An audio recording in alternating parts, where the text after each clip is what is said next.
Hello दोस्तों, नमस्कार। आज मैं लेकर आया हूं आप लोगों के लिए रीजनिंग का क्लास नंबर 4। इसके पहले मैंने आप लोगों को 3 क्लास करा दिया है। ये हमारा चौथा लेक्चर है। उम्मीद करते हैं कि आप लोगों को पिछला लेक्चर समझ में आया होगा और आज मैं फिर आपको कुछ क्वेश्चन कराऊंगा जो कि आप लोगों के लिए एएलपी टेक्नीशियन या रेलवे या किसी अदर एसएससी एग्जाम से रिलेटेड जो भी है, जो भी एग्जाम आप देते हैं उससे रिलेटेड क्वेश्चन यहाँ पर मैं आपको कराऊंगा। तो चलिए ज़्यादा देर ना करते हुए आज का लेक्चर स्टार्ट करते हैं। और ये हमारा लेक्चर नंबर है 4। और ये आप लोगों को पता है कि एलपी, रेलवे टेक्नीशियन या एसएससी एग्जाम के लिए जो वनडे एग्जाम जितने भी होते हैं आपके लिए सब में हेल्पफुल है। तो चलिए स्टार्ट करते हैं आज का पहला लेक्चर। देखिए, आपके सामने एक क्वेश्चन दिया गया है। यहाँ पर जो क्वेश्चन दिया गया है, यहाँ पर आपसे पूछा जा रहा है कि दर्पण में देखने पर एक घड़ी 4:40 समय दर्शाती है, तो सही समय क्या है? तो सही समय क्या है? अगर 4:40 दर्पण में दर्शाती है तो करते क्या है कि हम 12 में से यानी 12 बजे में से जितना भी टाइम रहता है दोस्तों उसको हम क्या कर लेते हैं, माइनस कर लेते हैं। 12 बजे का मतलब ये होता है कि जैसे अगर मैं बोलूँ 11 बजे यानी कि 11 घंटा हो गया। 1 घंटे में 60 मिनट होते थे, यानी 11 और 60 यानी कि 11:60 में से हम 4:40 को क्या कर देंगे, माइनस कर देंगे। 4 मतलब हो गया 04, तो ये हमारा हो गया 40। ठीक है दोस्तों, अब इसको अगर माइनस करेंगे तो आपको पता है कि 60 में से 40 जाता है तो सीधा सीधे आपका 20 बचता है, और 11 में से 4 जाता है दोस्तों तो कितना बचता है, 7। यानी 7:20 आपका ऑप्शन क्या होगा, करेक्ट होगा। और अगर आप लोगों को इतना तो आइडिया होगा कि अगर इस क्वेश्चन को डायरेक्टली आप अपने दिमाग से करना चाहें तो क्या कर सकते हैं कि जैसे आपको पता है कि मान लीजिए 4:40 ना देखे 12 दिया गया होता, तो 12 में से हम 8 माइनस कर देते, 4 माइनस कर देते, कितना बच जाता, 8 घंटा, यानी 8 बज रहे होते। अब 40 मिनट और 8 में से माइनस कर दीजिए, तब भी आपका 7:20 बचेगा। कितना बचेगा, 7:20 बचेगा। तो आप इस तरीके से भी कर सकते हैं, इस तरीके से भी कर सकते हैं। ठीक है, चलिए स्क्रीनशॉट ले लीजिए। नेक्स्ट क्वेश्चन पर आते हैं।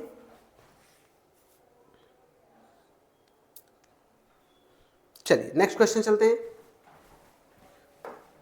अगला क्वेश्चन दोस्तों ये है कि कह रहे हैं कि एक अनुक्रम दिया गया है जिसमें एक पद रिक्त है। एक पद इसमें क्या है, रिक्त है, यानी क्वेश्चन मार्क लगाया गया है। कह रहे हैं कि दिए गए विकल्पों में से सही विकल्प चुने जो अनुक्रम को पूरा करता हो। अनुक्रम को पूरा करने वाला विकल्प कौन सा होगा, इन चारों में से पता करना है। लेकिन आपको उससे पहले यह जानना जरूरी है कि इस टाइप के क्वेश्चन हम कैसे सॉल्व करेंगे। देखिए, अगर मैं आपसे बोलूं कि 78 में से 46 को आप माइनस करिए, तो 78 में से 46 माइनस करेंगे कितना बचेगा, 8 में से 6 गया कितना बचेगा, 2, और 7 में से 4 गया कितना बचेगा, 3, यानी कि आया दोस्तों आपका क्या, 32। कितना आया, 32। अब 46 में से 30 माइनस करिए, कितना आएगा आपका, 16। 30 में से 22 आप माइनस करिए, कितना आएगा, 8। और 22 में से 18 माइनस करिए, कितना आएगा, 4। और 18 में से 16 माइनस करिए, कितना आएगा, 2। अब आपको एक बात समझना है कि आगे कौन सा नंबर आएगा। ये समझने के लिए आपको ये समझना पड़ेगा कि पहले जब दोनों को माइनस किया 32 आया, अगले को दोनों को माइनस किया 16 आया, फिर अगले दोनों को माइनस किया तो 8 आया, फिर नेक्स्ट को 4 आया, फिर अगला कितना आया, 2। आप देख रहे हैं कि चीजें जो पहले थी वो आधा आधा होते जा रही है। ठीक है, यानी 32 का आधा 16, 16 का आधा 8, 8 का आधा 4, 4 का आधा 2, अब 2 का आधा 1 आएगा। तो हम 16 में से क्या माइनस करें कि आपको 1 मिले। तो आपको पता है कि 16 में से अगर यहां हम 15 रख दें तो 16 में से 15 माइनस करने पर कितना बचेगा, 1 बचेगा, यानी 2 का आधा 1। तो इसका मतलब आपका ऑप्शन क्या होगा, डी ऑप्शन आपका करेक्ट होगा। ठीक है, आप स्क्रीनशॉट ले सकते हैं। नेक्स्ट क्वेश्चन पे फिर मैं आता हूं। चलिए नेक्स्ट क्वेश्चन की तरफ चलते हैं। ये आपका है क्वेश्चन नंबर 3। कह रहे हैं नीचे दी गई श्रृंखला में से गलत पद ज्ञात करना है। गलत पद का मतलब यह है कि इसमें कोई एक ऐसा नंबर होगा जो कि आपका गलत पद बताएगा। देखिए, अगर हम छोटे से बड़े की तरफ चलेंगे तो थोड़ी दिक्कत हो सकती है, और हम बड़े से छोटे की तरफ चलेंगे थोड़ी आसानी हो जाएगी। ऐसे क्वेश्चन को सॉल्व करने का तरीका क्या है कि आप बड़े से छोटे की तरफ चलिए दोस्तों। तो अगर मैं आपसे बोलूं कि 288 में से 167 माइनस कर लीजिए, क्या मिलेगा आपको, 8 में से 7 जाएगा 1 बचेगा, 8 में से 6 जाएगा 2 बचेगा, और 2 में से 1 जाएगा 1 बचेगा, 121 मिल गया। आपको कितना मिल गया, 121। इसी तरीके से आप 167 में से 86 को माइनस करिए, 7 में से 6 गया कितना बचेगा, 7 में से 6 गया आपका बचेगा 1, और 16 में से 8 गया तो आपका कितना बचेगा, 8, क्योंकि 6 में से 8 तो जाएगा नहीं, रिमाइंडर लेना पड़ेगा, तो 16 ही बच जाएगा, 81 बन गया। फिर आप इसमें से इसको माइनस करिए, 86 में से 37 जाए, यानी 6 में से 7 गया, कितना बचेगा, 6 में से 7 जाएगा तो आपका बचेगा, 6 में से 7 जाएगा नहीं, 16 में से 7 जाएगा तो बचेगा आपका कितना, 9। फिर यहाँ पर बचेगा आपका 7 में से 3 गया, कितना बचेगा, 4 बचेगा। ठीक है, ये सीरीज आपके बीच चल रही है। अब 37 में से 13 माइनस करिए आप, 37 में से जब आप 13 माइनस करेंगे, 7 में से 3 जाएगा दोस्तों, कितना बचेगा, 4, और 3 में से 1 जाएगा, कितना बचेगा, 2। दिक्कत यहां पर खड़ी हो गई। अगर आप ध्यान से समझेंगे दोस्तों तो आपको एक बात समझ में आ रही होगी कि ये आपका 11 का स्क्वायर नजर आ रहा है, ये आपका 9 का स्क्वायर नजर आ रहा है, ये आपका 7 का स्क्वायर नजर आ रहा है। तो आपने देखा कि चीजें स्क्वायर के फॉर्म में चल रही थी जब तक, तब तक कोई दिक्कत नहीं थी। लेकिन यहां देखिए किसी चीज का स्क्वायर बन नहीं रहा है, यानी ये मामले को डिस्टर्ब कर रहा है, और जो डिस्टर्ब कर रहा है वही हमारा गलत पद हो जाएगा, यानी कि 13 हमारा आंसर हो जाएगा करेक्ट, यानी कि 13 डी ऑप्शन हमारा करेक्ट है। स्क्रीनशॉट ले सकते हैं आप।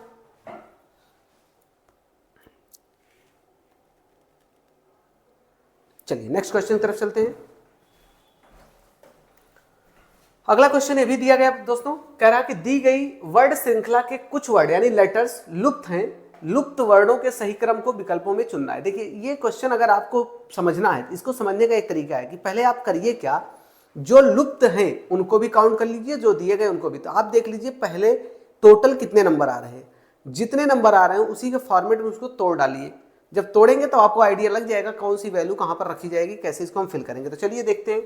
अगर मैं कहूं दोस्तों कि आपके पास देखिए एक जो ब्लैंक है, 1 2 3 4 5 6 7 8 9 10 11 12 13 14 15 16, यानी आपके पास नंबर आए दोस्तों 16। कितना आए, 16। अगर ये 16 आ रहा है तो 16 को हम कैसे तोड़े ताकि ये बराबर बराबर बढ़ जाए। तो मैं कहता हूं इसको 4-4 के फॉर्मेट में तोड़ लीजिए, 4 चौके 16 यानी कि 4-4 के, तब आपका ये लुप्त जो संख्या यानी लुप्त वर्ड है ये आपके आ जाएंगे।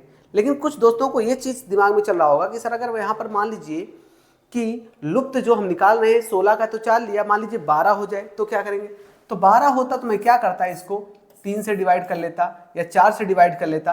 तो जैसे आप देख रहे हैं 16, तो अभी 16 के लिए 3 से 4 से डिवाइड कर लेता, जैसे 3 से डिवाइड करके 4-4 का पेयर बना लेता, या 4 से डिवाइड करके 3-3 का पेयर बना लेता। तो ये डिपेंड करता है कि आपको कैसी पेयरिंग बनानी है। ठीक है, तो अभी आपको 4-4 के पेयर में इसको तोड़ना है।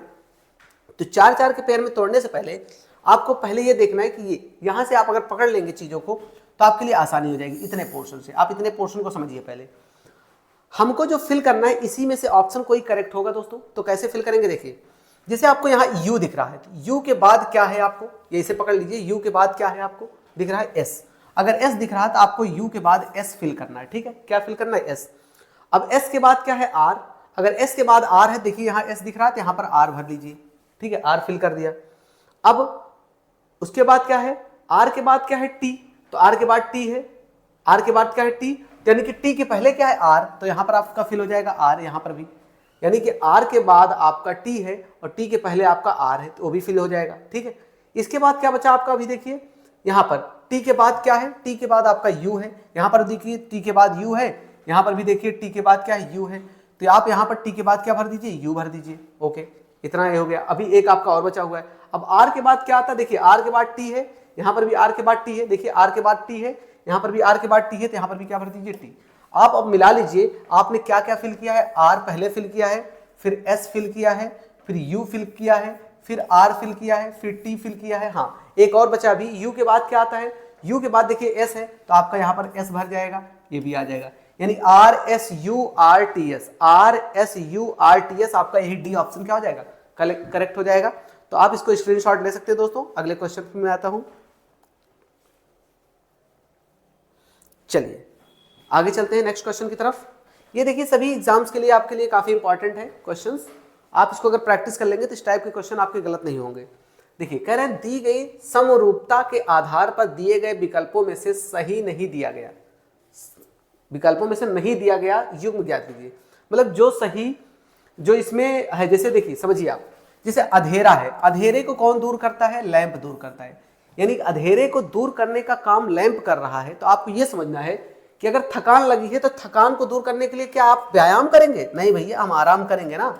यहाँ आराम होना चाहिए था, आराम, तब आपका ये सही होता, लेकिन ये गलत हो गया। प्यास लगी है तो आपको पानी की जरूरत पड़ेगी। हाँ, ये तो आपका बी तो सही चल रहा है, बी आपका सही जा रहा है अभी, तो आगे भी चेक कर लेते हैं। दवाई खाने पर बीमारी सही होगी, मतलब दवाई बीमारी, ये तो बात सही है, दवाई खाने पर बीमारी सही होगी, लेकिन दवाई का बीमारी नहीं, बीमारी जो है सही होगी दवाई खाने से, उल्टा रखा गया है, बीमारी पहले होना चाहिए तो दवाई बाद में, ये भी इनकरेक्ट हो जाएगा, ये भी इनकरेक्ट। अध्ययन कक्षा, देखिए कक्षा में अध्ययन होता ना कि अध्ययन के लिए कक्षा, सही है, यानी ये भी आपका क्या है, गलत है। तो आपका कौन सा ऑप्शन करेक्ट है, बी ऑप्शन करेक्ट है। आप स्क्रीनशॉट इसका भी ले सकते हैं। चलिए नेक्स्ट क्वेश्चन चलते हैं। यह है दोस्तों आपका अगला क्वेश्चन। दी गई समरूपता के आधार पर दिए गए विकल्पों में से सही दिया गया संख्या युग्म ज्ञात कीजिए। अब जैसे यहां पर देखिए 9 और 27 का जो रिलेशन होगा वही यहां पर भी रिलेशन चलेगा, ऐसा कुछ क्वेश्चन में दिया गया है। अब आप बताइए कि 5 और 125 में क्या रिलेशन है। अगर मैं बोलूं 5 की पावर 1 है और 5 की पावर कितना 3, ये 5 की पावर कितनी है 3 है, लेकिन ऐसा तो इससे बनना है। देखिए ये 3 का स्क्वायर है और ये 3 का क्यूब है, ऐसा कुछ दिख रहा है ना आपको। अगर 3 का स्क्वायर है 3 का क्यूब है तो ऐसा फॉर्मेट यहाँ पर दिखेगा जिसमें वो सही हो जाएगा। ये तो गलत हो गया, पहला तो है नहीं भाई।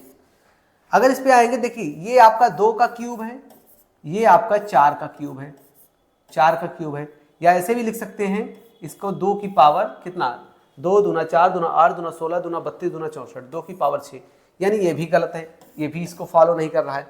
15 और 135 में सीधा सीधा कोई रिलेशन ही नहीं है, लेकिन जब आप यहां आएंगे दोस्तों तो आप देखेंगे 81 को क्या लिख सकते हैं 9 का स्क्वायर लिख सकते हैं और 729 को 9 का क्यूब लिख सकते हैं। देखिए पहला स्क्वायर दूसरा क्यूब, यानी कि इसमें लागू हो रहा है, यही ऑप्शन क्या हो जाएगा आपका करेक्ट हो जाएगा। स्क्रीनशॉट आप ले सकते हैं। चलिए नेक्स्ट क्वेश्चन पर आते हैं।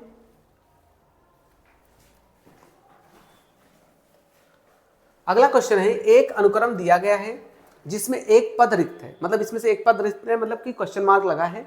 विकल्पों में से सही चुने जो दिए गए अनुक्रम को पूरा करता है। तो अब बताइए इसमें क्या आप ऐसा दिमाग लगाएंगे। देखिए मैं आपको बताता हूं, जैसे 2 दिया गया है तो 2 का स्क्वायर आप करेंगे ना, 2 का स्क्वायर, तो 2 का स्क्वायर 4 हो जाएगा, 4 में से 1 माइनस कर देंगे तो आपको मिल जाएगा 3, यानी कि अगला वाला पोर्शन ये आपका मिल गया। ऐसे 3 का स्क्वायर करेंगे, 3 का स्क्वायर हो जाएगा आपका 9, 9 में से 1 माइनस करेंगे तो हो जाएगा 8, यानी ये भी फुलफिल कर रहा अभी। फिर ऐसे ही 8 का स्क्वायर करेंगे 64, 64 में से 1 माइनस करेंगे तो हो जाएगा आपका 63, ठीक है, ये भी सही है। इसका मतलब जो प्रोसेस देखिए, इसका स्क्वायर में से 1 माइनस, इसके स्क्वायर में से 1 माइनस, इसके स्क्वायर में से 1 माइनस करके तब वैल्यू आगे की मिल रही है, आगे के नंबर्स मिल रहे हैं। तो इसका मतलब 63 का स्क्वायर कर लीजिए, 63 का स्क्वायर करेंगे तो 63 का स्क्वायर कितना हो जाएगा 63 गुणे 63 करेंगे तो कितना आएगा भैया, ये आएगा, आप अगर मल्टीप्लाई करेंगे तो आएगा 3969, आप चेक कर लीजिएगा 3969 आएगा। 63 का स्क्वायर करेंगे 3969 आएगा। जब इसको माइनस कर देंगे 1, जैसे सब में किया गया, तो 3968 आ जाएगा दोस्तों। तो आपका ऑप्शन कौन सा सही हो जाएगा, आपका ऑप्शन ए सही हो जाएगा। तो उम्मीद करते हैं कि आप लोगों को ये क्वेश्चन समझ में आया होगा। अगले लेक्चर में, अगले पार्ट में फिर मुलाकात होगी एक नए पार्ट के साथ, क्लास नंबर नेक्स्ट के साथ। तो तब तक के लिए आपको बहुत बहुत थैंक यू। आप पढ़ते रहिए।